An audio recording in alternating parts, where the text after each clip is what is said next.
Hey guys, one of my biggest pet peeves about my 24 Ranger, the way that it came, this is the XLT, so it should be the highest trim level. And not only did I have to put those shock mounts on the hood because it all had was a prop stick, which I thought it should have come with those, but I also think it should come with an engine cover because the top of this engine, it just looks like incomplete, like somebody forgot to put something on top, and maybe they did because my 2020 Ranger did not have that either. But my 2014 Ford Fusion did have a cover and it looked really good. So I was cruising eBay and I found somebody that makes this cover. It's got the Ford emblem on there. It's got the EcoBoost logo there.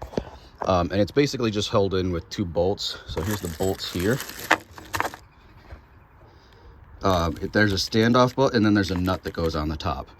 So those 2 standoffs, they're gonna go in the dead center front right here. And then there's 2 bolt holes back there. We're going to use the front one. That's the one that lines up with it. So let's go ahead and do that now. All right, your bolt is going to look like this. There's a washer on the bottom. So that's going to be on the bottom side. So it's going to go in like that. And then I've got a 10 millimeter, nope, I'm sorry. It's a 13 millimeter deep socket that I'll use to tighten it down.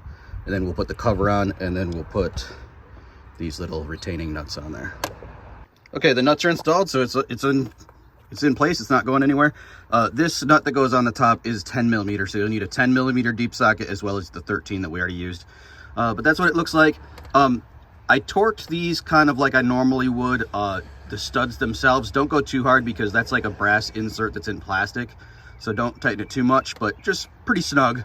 And then when you put the nut on, the nut has, I don't know if you can see that little red line right there, but it's got like a little, I forget what you call it. I think it's like for anti-vibration, but it's kind of like, it's kind of like a lock washer, but it's built into the nut.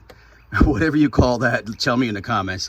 But don't torque the top one too tight because it does have that on there, and you don't want to squish this kind of foamy plastic stuff down anyway. So I just did that like just barely. But I think it makes the entire engine compartment look much better. I'm happy with it. Was a little bit pricey, but I think it was worth it. So we'll see you guys on the next one.